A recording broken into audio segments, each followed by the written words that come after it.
All right, Nathan, what are we doing today? Alrighty, so this is pre-fire update. So we've got a list of things we want to go through today and get it right, because tomorrow Jake is coming up. He's going to throw the spicy choppy tune in it and it's going to fire right up. So we want to make sure everything is ready. Fingers crossed. Fingers crossed. We want to make sure everything is ready today, so then the shit don't happen. Or at least, sorry, if something goes wrong tomorrow, we have time to fix it. Yeah, exactly. So we don't want to be like rushing tomorrow trying to get this thing ready for when Jake the tuner comes. So we're trying to get it all done now. Exactly. So we thought we'd spend a couple of hours tonight and go through the few things that we need to do. So these are the VYU last things before start. We still don't have a boost line going from the turbo down to our wastegate where we're going to put our little clicky boost tee in. Yep. Dodgy, but works. We need to bleed the clutch still. We don't have O2 sensors. Michael's got to do the battery to the boot. Still got to prime the fuel system to make sure we don't have any leaks, because that's probably a major thing. Yep. Coolant oil and the map sensor, which will take 5 seconds to do now. But these are our major things that we've got to look over, and then I'm sure we're going to find more things. Well, we got to mount the ECU too. Yeah, we could probably look at that. That needs an earth, I think. So yeah. It needs to be so we're going to look at all these, and then we should be good to go for tomorrow. Yep. Hopefully. Let's have a look. Yep. Alright, so this episode we're going to do things a little bit different. We're pretty much just going to brush over what we're doing here, because a lot of it's just that little tiny tedious jobs that you need to do before a startup. It's not that exciting, but it's stuff that has to be done. So what I'm starting with is I need to work out the map sensor. I'm going to do this while Nathan does. What are you doing? I'm taking the turbo off. No. Yeah, we're going back to NA. No, Nathan's going to do some stuff on the turbo. We'll get to that in a second. But what I'm doing is I need to work out the map sensor. So you remember in the previous episodes, I talked about this map sensor here. This is the standard LS1 map sensor. It only reads to 1 bar, so no good for turbo. I have here an LS2 GM sensor, I think it is. This will read up to 3 bar, which is more than adequate for what we're doing. There was another way that I could have done this. I could have got a replacement one of these, which goes to 2 bar, which is, I don't even know what's off, but it's basically made for turbo LS1s. This would have plugged straight in and worked with no wiring, no changing anything or whatever. And it would have been perfect. I didn't know that when I ordered this map sensor, and I ran with this. So I'm going to continue to run with it anyway. The reason why is because what I want to do is actually, where I'm coming out of the manifold, where this map sensor picks up its manifold pressure, I'm actually going to put in a T-junction so that I can use that line to go to this map sensor and also this regulator here. So I'm sort of killing 2 birds with 1 stone. The only thing I didn't realize when I did it is where you see this map sensor here, it has this little grommet that goes around that, and then this pushes into the manifold. That pushes into the manifold and that gets nice and snug, and this little clip holds that in place. I thought, that's all right, no biggie. I'm just going to put in a barb from Raceworks that I got, slip that in there, and it'll basically replace this little barb here. That seemed like a really good idea until I realized now we're running boost. And my concern is now that we're running boost, this might actually just pop out under pressure. So we may have to revisit this if it doesn't work. Kind of hoping it does, so I don't have to worry about changing this. But if it doesn't work, then I'll probably just go to an LS2 sensor, that turbo one that I was talking about, and just run that. But I'm going to try this, see what happens. Anyway, you want to talk about what you're doing? Yeah. So what I've got to do is I've got to drill and tap the turbo housing to fit a little nipple that is going to feed boost pressure down to our wastegate to open it at boost pressure. Usually normal big expensive turbos that you buy will already have this fitting in them. They usually come out here or down there. So I'm going to take the front housing off again. I'm going to drill and tap a hole in the back just here, probably there. So then we can come up to our boost tee and go down to our wastegate. This is probably one of the biggest jobs for today, I think. So let's just get that out. Aside from relocating the battery. Aside from relocating the battery. So yeah, I'm going to take this off, drill and tap it, put this in, and then plumb the wastegate. And then that's it. Boost pressure is controlled until we figure out that we're gonna have boost creep, because my location of the wastegate isn't good enough. And we're going to have not 7 pounder boost, we're going to have 24. No, it's going to be 7, and then the more RPM, it's just going to slowly creep to 10. I really hope that doesn't happen. But either way, I kind of hope it does, because there's more power. But then it's the uncontrollable power. Oh, well. Yeah. Good luck, Motorman. Good luck.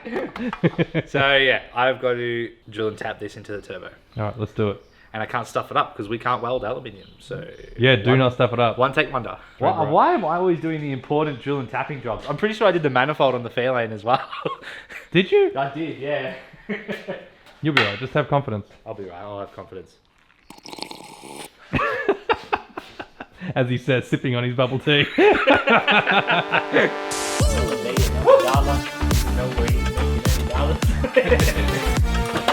Sorry.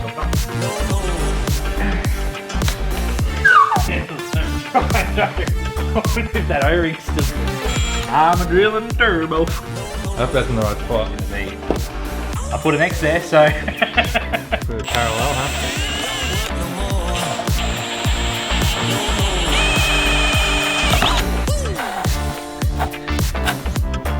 This is the fun bit. Yeah, there's plenty of And it looks like it's gonna work. It doesn't protrude through, so it shouldn't affect flow or anything like that. I'm happy with that. Nice. Did that hurt? Oh, yeah. Alright, well that needs a thorough clean. And that's hidden. I'll give it a good blowout. Get rid of all the drilling shit everywhere. Put it back on, and then that is done. I can finish plumbing up the wastegate. Perfect. It really is a hairdryer! So, I've got my fitting in, and actually, it feels pretty tight. So hopefully it doesn't blow out, and it should be fine. And to be honest, I might be able to even cable tie it in to keep it from going anywhere. So that might work. So now what I want to do is run these two lines here. One goes to there, and one's going to go to there. And job done. Sick! Getting closer. Getting closer. Oh, lovely. Goes on there, like that. Lovely. Now, the only thing I need to do is I need to extend the wiring to the old map sensor to this map sensor. It's a different plug as well too. I got one of them from Tiperformance, so I can change that over, and then that job is done. Moving on from there. What you doing? I am throwing the wastegate into this this hole that's in the guard. It's already got a thread in it. You mean bleeder? Oh shit, sorry. The boost tee. Boost tee? If you don't know what a boost tee does, it's pretty simple. Boost pressure comes out of this, goes into the boost tee, and this bleeds it down to the wastegate, so you can either wind more boost in or less boost. Yeah. Are you going to turn that around so it faces the other way? Please tell me yes. No, can't, because the wastegate direction is that way. Damn it. Yeah, I know. I didn't realise that when because I was going to put it on this stud, right? Yeah. Have it facing up. I was like, sweet. And then I sat it there and I was like, that arrow is facing the wrong direction. So this is going to be the spot for now, because I'm not drilling any holes, I'm not nutserting anything, so we can easily come out. Yeah. Well, chances are we're not even going to use this because we're just going to run 7 pound, whatever it is on spring. Yeah, look, yeah, it's got a 7 pound spring in it. I reckon we could probably just go off spring pressure. We don't even probably need to run one of these. Yeah, well the kit doesn't come with one. Just so in case we want to turn it up, we can. But it doesn't hurt putting them in and just running it at full closed. Yeah, exactly. You know, and so see what it does. Effectively, it's doing nothing. Yeah, it is. It's actually doing nothing. Yeah. But it's good to have the control. Good luck to whoever has to adjust it. Yeah. Yeah. Maybe one day we'll run like a turbo smart system in it. Well, that worked out well. It did. It worked out like perfect. Kind of want to run it. Might. Is that like the exact right length as well too? It is, because I want to loop it out of the way of the exhaust. So I reckon I might honestly just go straight on. That's it. And then I'll tie it all up on our way out there. Oh, you're right. How have you done Oh, how did I do that? Jesus. that? Hey, I'll take my cutter back. That's sharp. Alright, let's bring it down. Let's work out this battery location, eh? Yeah. Alright, so the battery on this thing, as we know, will no longer be going in the engine bay in this thing, and that is because there is an intercooler pipe that runs directly through where the battery tray used to live, which is fine. We always thought that was going to be the case. That was our initial plan anyway. So we're relocating it to the boot.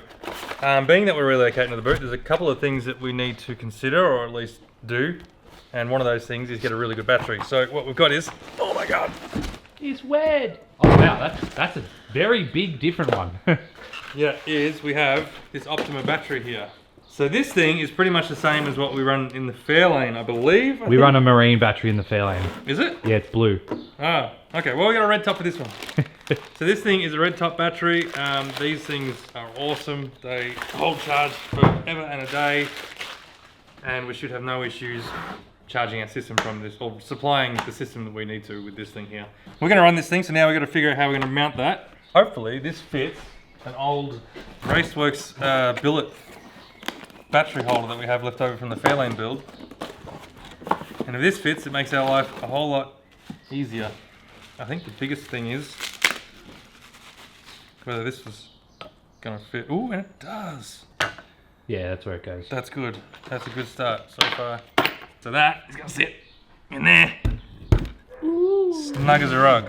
The reason why that we are running with this Optima battery is because this is a no maintenance required battery as far as we're aware, so you don't have to worry about like topping up with water or anything like that. You can put this away and not ever worry about it again, hopefully, and charge it through, you'll see later, we'll charge it through the bulkheads if we need to. So our plan is we're hopefully going to put this underneath the tray next to the fuel tank. Alright Nathan, what are we looking at? Alright, we're in a bit of a dilemma. We've been sitting here for the last 10 minutes trying to figure out where to mount this thing. I've seen them mounted in this position here where they come out sideways there. The trouble is, if we mount it, we're worried because it's such a heavy battery. If it mounts in the side, and as you're driving along, you know, there's a lot of like vibrations, it's going to eventually maybe crack that back wall there because it's going to be pulling on that wall constantly. Yeah. So what we're thinking of doing is we're going to utilize this big area down here, and we're going to weld 2 bars that go across. So this will bolt to the 2 bars that are going across. It's solid, and then we can always get a plastic enclosed case later and enclose this whole billet bracket in, because it is a lot more exposed to the elements down there. Yeah, you can see there's a bunch of holes. Big old holes down there. And if I don't feel safe with the battery just raw open with those holes there. Yeah. So I think if we enclose it, it'll be fine. But to get us through now, we can get this bolted into some bars, and that'll do. Yeah, I reckon that'll be fine. So I'm going to get to working on 2 bars that go across and just lay a little weld across the top or 2 sides, and then mount this. So while Nathan is working on that end of the car, I'm going to be working, I just realised, in the sun. And I'm going to be starting to sort out the wiring on this side of it to basically get the wiring down to the back of the car there. So because we're mounting this battery in the rear now, what I need to do is we need to consider how to isolate it, because it's going to be underneath the tub. We're not going to just like pull the battery off and make it real simple and easy like you would in a normal car. So what I'm going to do is I'm going to wire in one of these, which is just, this is like just a isolator switch. In fact, you can actually run 2 batteries off this apparently, but I'm using it as an isolator switch. So I'm probably going to mount it maybe somewhere in here, somewhere where it's easily accessible, so you can just come up, turn it off if something goes wrong, or if you need to like store the car for a while, you can isolate it. That battery will have no power going to anywhere in the car, and they last for ages in storage, those batteries. Yeah. So should be fine. And all I'm going to do to make this even easier is this down here is our positive terminal, I believe. This one here, I think. All I'm going to do is transfer all of this onto a bulkhead like this. It's a Raceworks bulkhead. It's designed for this sort of thing. Just realised this is a through terminal. Yeah, that's what I just noticed too. That won't work. I need to come up with a plan, because this isn't going to work. I need to have one that isn't a through bulkhead. I need just a single one. Yeah, so I ordered the wrong thing. But that's okay. I'll figure something out, and all I basically want to do is transfer those wires to this bulkhead, and then this bulkhead will then run the wire all the way to the battery down there. Yeah. And that way it's simple and easiest way to do a battery relocation, because all your factory wires still run up to the front here like they normally would. We've got a bit of double O gauge wire, so it's really nice and thick, so it'll transfer lots of power. And if we do need to jump start it, you can still jump start off these bulkheads here. Not this one, because this is the wrong one, but I will find the right one. Alright, leave it with me, I'll figure this out. Done.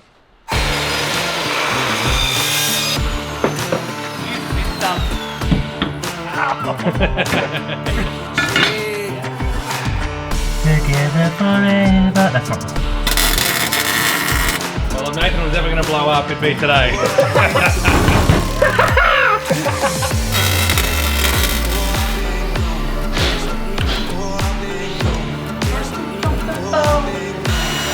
Oh no! Welcome to Melbourne summer. What a night to be working in the shed, eh?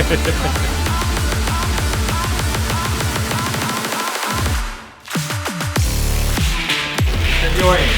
Or we're going to start at 7 pounds, hear a screamer, and then creep up to 14. Oh, I'm getting a hand cramp.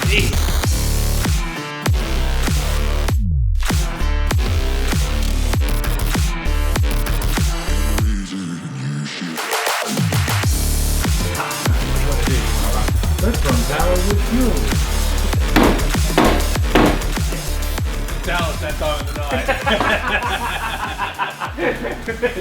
Yes, you got it. It came through. Over the top of the Far away. So what have you done? So that's it. Solid as. I was standing on those 2 bars and jumping on them before, and it's freaking solid. So they passed the jump test? They passed the jump test. And then I've just put, Michael just told me to put a nut-cert in there and grind it down so we can run a ground strap. And then yeah, it's a matter of just running our power cable. And for those playing at home, there's carpet on the other side of that firewall. Yeah, there's carpet on the other side of that firewall. Ask us how we know. We moved it before we welded it, just if you're wondering. Yeah. And I would suggest moving it as well. You can ignore that burnt piece of carpet on the floor over there. I'd love to see the camera footage. It'd probably just be fire, just run. And then Michael gets in full fiery mode. That was not fun. No. Yeah, we were worried about the fuel tank catching fire or blowing up, but it turns out it was the carpet on the other side. Carpet on the other side. All right. So what are you going to work on now? Because I still got a little bit of like. I'm probably going to build a ground strap because I've never really built like a thick wire, and I've seen Michael do it, and I want to try it. So I'm probably going to build. I'll probably make the ground wire. Yep. It's topsy-turvy world. Nathan's on the folder.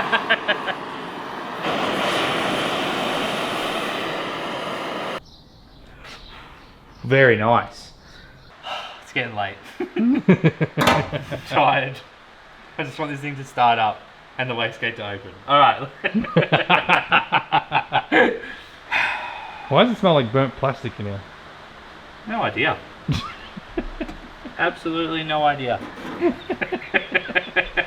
Alright, so it's come to the end of our night tonight, and we sort of maybe just wanted to get a milestone done, which is get power to the vehicle. So I've wired this up. We have wired this up tonight, Nathan included. Our battery cable runs down the length of the chassis now and up. It runs up to here. It runs to a bulkhead here. The reason why we still have a bulkhead is so that we can jump start the car if need be. So that's why that's here.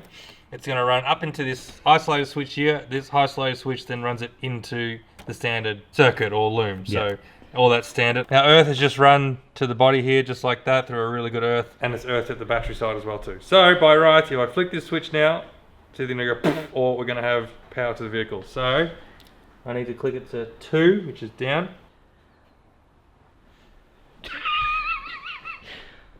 Yay, we have power! Oh, that's fuel pump. Go again. That's it. I've turned it to... There's no fuel pressure. Huh? There's no fuel pressure. Awesome. Go off and on again. Why have we got no fuel pump, Brian? Alright, well, that's going to call it for tonight.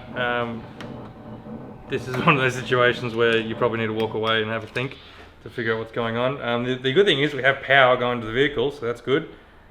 We just need to figure out why the fuel pump isn't running. Yeah. Look, that could be as simple as maybe I've wired the fuel pump in the wrong way. I don't know. That's true. But still, I would assume it would still pump, just in the wrong direction, I would assume. So that needs to be looked at, but it could be a multitude of things.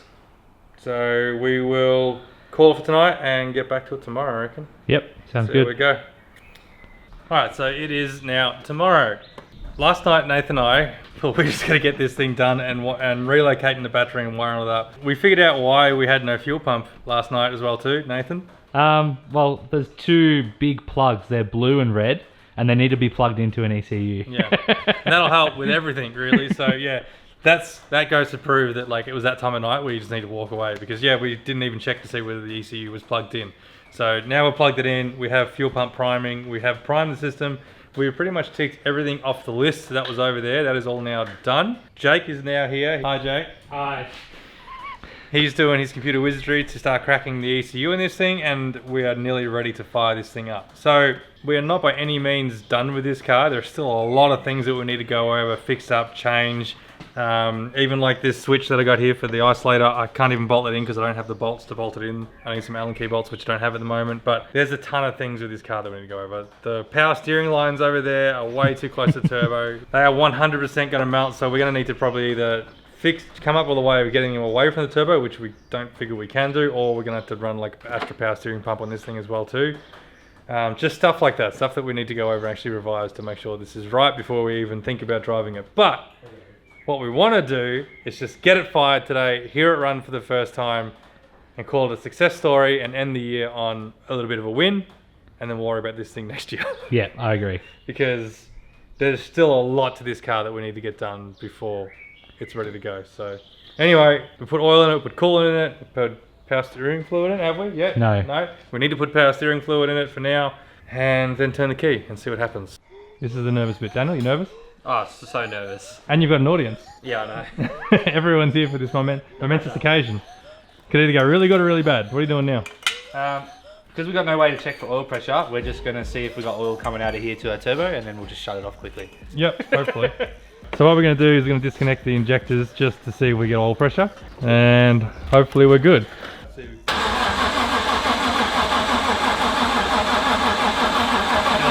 Nah, kill it. Let's just fire it.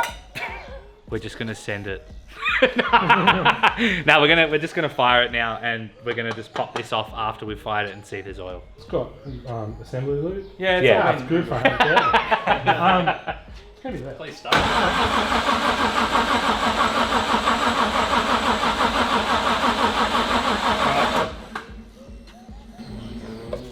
That's not good. Why is it not firing?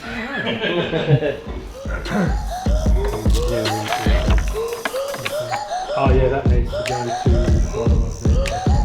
Yeah, you'll need a air temp sensor. So this takes me back to doing the G&W wiring loop. So this 4-pin here, I reckon this is not that one, not that one. What we figured out is we're missing the intake air temp sensor. That is at Daniel's place. We removed that obviously and we've forgotten to put it back in. So they're shooting back to go grab that now. And what else we're trying to do is figure out what other plugs we have up the front there and identify what they are. Because it could be something like that. So I'm going to go through this book here because this will tell me everything that we should need to know and I can work it out from there. But yeah, we need that sensor. Alright, so I've gone through the book and I've figured out what all these plugs are again. So this one here is our MAF sensor. Obviously we're not using that anymore, so that's don't need to worry about that. But this one here is our air temp sensor. This is the one that we do need to worry about. So like we said, Daniel's gone to go grab that now. This 6-pin down here, it actually runs into like underneath the headlight. I don't know exactly what it does, but I think it's more body control than anything else because it's not actually in this book. Mainly because this, I think, focuses on a VT, judging by the fact that that looks like a VT to me. So upside down VT for me. Yeah, so maybe that's why, but anyway, that's not to worry. I found the plug for that, I remembered later. So now we wait, and hopefully that's the only reason why it wouldn't start. I'm kind of concerned as to why it wouldn't start though, just from an air temp sensor. Everything needs to be like plugged into these looms for it to turn over. Yeah, I know, but like, for it to not start just because of air temp sensor, I don't know. Yeah, I'm a bit sketched too. Alright, so we've gone and they've just come back with the air temp sensor, so we can plug that in. But in other news, while I was sitting here trying to figure stuff out, I was looking at this 6-pin plug and I thought, you know what? Maybe that's kind of important. So I found where that plugs in. It plugs in and disappears below the headlight here. Don't know exactly what it does, but I know when you plug it in, the engine starts. Because I literally just turn the key and I turn it off again because I shit myself. But yeah, it should be ready to work. So now we're going to kick it in the guts. Let's kick it in the guts for like 30 seconds and then shut it off. Yeah. Alright, hit it. Let's go.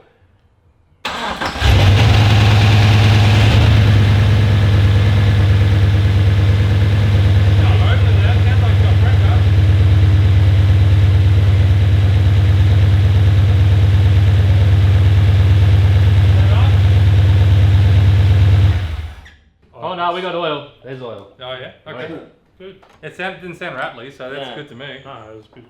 Winner, winner. I'm going to count that as a win. Well done. That was, yeah. No, not that. Look, I'm happy that it started. That's a win. Yeah, absolutely. Update, Michael. Well, it runs. What we're going to do now is we're going to back it out because it gets noisy here in the shed and let it run for a little bit and see what it sounds like. And then Michael went full fiery mode. Reliability right here. Let's go.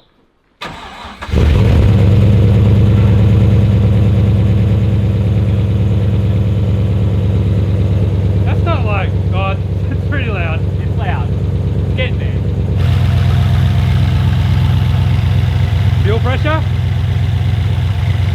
Yeah, we're at 50. It can be wound up. Oh, can you hear the chop coming? I can hear the chop coming. Uncle Chop Chop. That sounds good. It is pretty loud.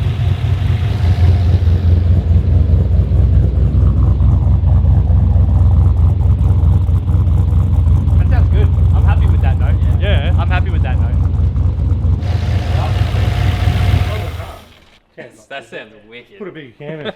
Wait till you open it up. Yeah, I really want to blip the throttle. Yeah, so do I. Let's get it warm. Check the oil once it drains a bit and blip the throttle, see what it sounds like. Yeah, I reckon. Are you happy? Yeah, man. The computer's saying good things? Yeah, it's all fine. Little paperclip says, oh Yeah, good. yeah. There's a little tick. Paper clip.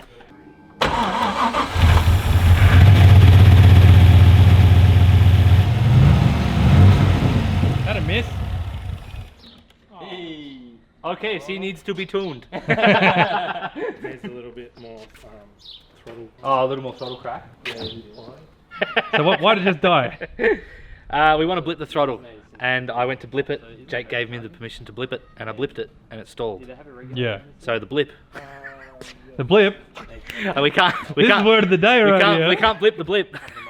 So no, it's running way too rich. So am Iron Man. Jake's gonna adjust it, so we can blip it. It's just because it's running rich, so yeah. Which would still be expected. We didn't even want to go this far. We're just getting Carried away? carried away. Yeah. We just said, oh, we're just gonna fire it, and we're just gonna call it there. But it's gonna be, let's take it down the street. No, it's not going to be down through. There's too many things wrong with it.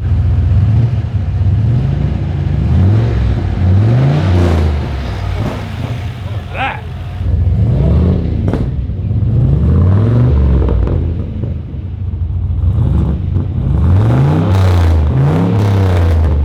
I don't know about that overrun. Go, give it a rev. Oh yeah, that's pulling timing on the overrun. Save it for the dyno? Yeah. Unless you can do it real quick. No, No. Alright. it's probably just over fueling. Yeah. Yeah, I can't do that now.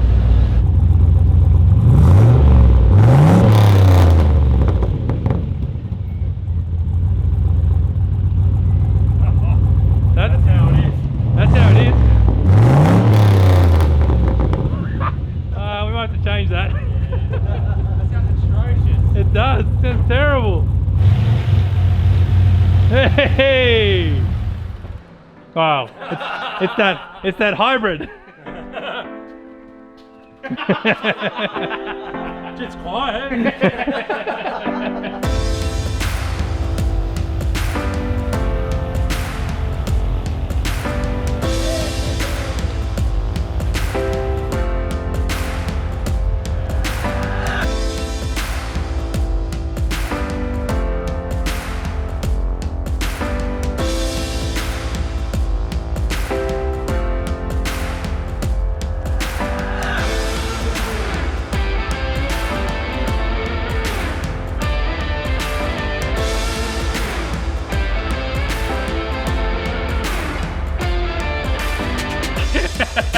You right, mate? It's okay. You're not going to go anywhere. No, you sit down. He's like pushing me off the tailgate. Yeah. Well, that wraps up today's efforts. Yeah, the VY started. We are extremely happy with how it went. Not so happy with the Not noise. so happy with the sound. It sounds like it's resonating through that massive boom tube of ours. So It needs a cat put in or a resonator to help silence that little. the overrun or something The like that. overrun. Honestly, it sounds terrible. It needs to be fixed. It sounds really cool at idle, but It sounds good, yeah. it sounds terrible as soon as it comes onto RPM. But it hasn't been tuned as well too, so maybe it's got something to do with that. But overall, we're happy. It runs. It has oil pressure. It's doing everything that it sounds like it should do. So we're stoked. Daniel, are you stoked? Most Absolutely. importantly? Yep, Loki's stoked as well too. So yeah, congratulations. That takes us to the end of 2022 for us as well too. Right, you're gone. So yeah, that takes us to the end of 2022 as well for us. We're going to call it here. We're going to have a little bit of time off, maybe a month or so. Well, we're supposed to be that until someone broke the fair lane. So really, in 2 weeks, we're going to be working again, but we're not going to film it. Yeah, so for those that don't know, we have Drake Challenge coming up on the 30th of January, I think it is. And Nathan broke the fair lane 2 weeks ago. And we need to get a gearbox, which we've sourced and it's all coming, but that's not due to arrive here until the 20th of January. Yeah. We've got to put a true track in. We've got to put a new auto in with a trans brake. Yep. Untested. Mhm. No drag strips will be open. Yep. We still got to get the trailer all sorted. Yep. And then we're going to hit the Drake Challenge. And then we're going to go drag challenge. Do so it all the first again videos untested. back will be drag challenge. Yes, exactly. So In the beautiful hot sun of peak summer Jan. with no AC. But anyway, we're looking forward to it. It should be good. We're going to try our best to get there, obviously, and hopefully we will. But yeah, 2022, massive year for us. We did some big things. I was looking back on the other day thinking about it, and yeah, we did a lot. It feels like all we did was build this car. Yeah, it does. But I think We did this, we did the XF, we did a little bit in Gemini, Yeah. we fixed the HQ, the LSQ, we went Yeah. to Summernats, We put the engine back in the panel van. We went to Summernats. We did drag challenge weekend. we went to the drag strip for the first We time, went we to the raced drag. a couple of times, Yeah. we broke a few things, we fixed a few things. Yeah, we've done heaps. Yeah, it's been a busy year for us, and look, it was awesome. And yeah, we can't thank you guys enough for watching. You know, there's a lot of thank yous that we need to put out there. Obviously, we need to thank our major sponsors, Raceworks and Tiperformance. Without you guys, we couldn't do what we do, and the support that you give us is incredible, and we're very thankful for that, and looking forward to continue working with you guys in the future. A big thank you to Jake, as always. He comes out of his way to try to tune our shit. And deals with our shit breaking down all the time on the dyno, constantly. Yeah, constantly. And Jake from TuneTech is just, he's the best tuner you could possibly have. Yeah, he's a legend of a bloke, and he's really patient with us. Yeah. And we learn a lot from him. Obviously, a big thank you to you guys at home for watching, because if it wasn't for you guys, we wouldn't be doing what we do here, and we wouldn't be where we are. So, a massive thank you for all your support, all the followings, all the stuff that you buy through the merch store. It really does go a long way to keeping the lights on in this place and keeping us doing what we're doing here, and also growing the channel further and further to be able to do bigger and better projects. 2023 looks like a big year for us. We're taking a bit of a plunge. We're going to try and go a little bit further with this channel and try and invest a little bit more time into it and see where it takes us. There's something very big on the horizon that we can't share with you yet.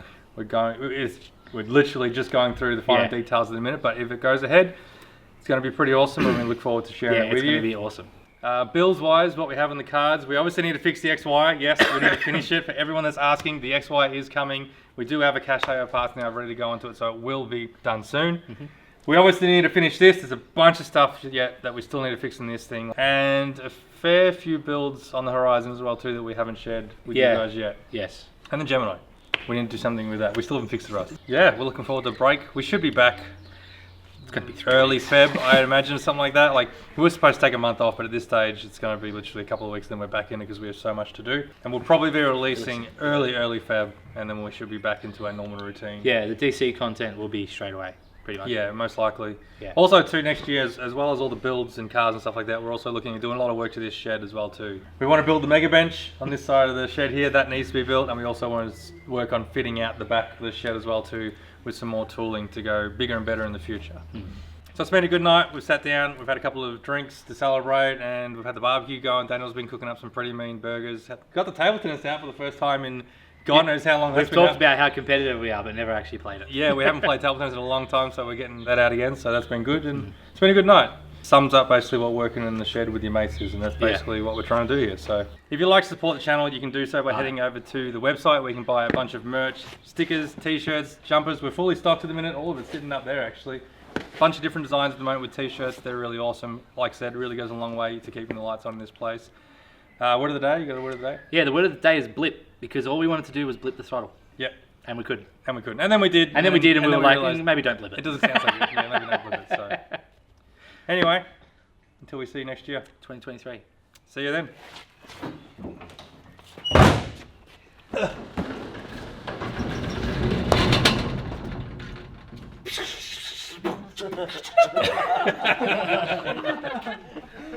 How's it go? All right, Michael. All right, Nathan. All right, Michael. All right, Nathan. All right, Michael. All right, Nathan. All right, Michael. What are we doing today? What are we doing today? What are we doing today? What are we doing today? What are we doing today? What are we doing today? What's going on?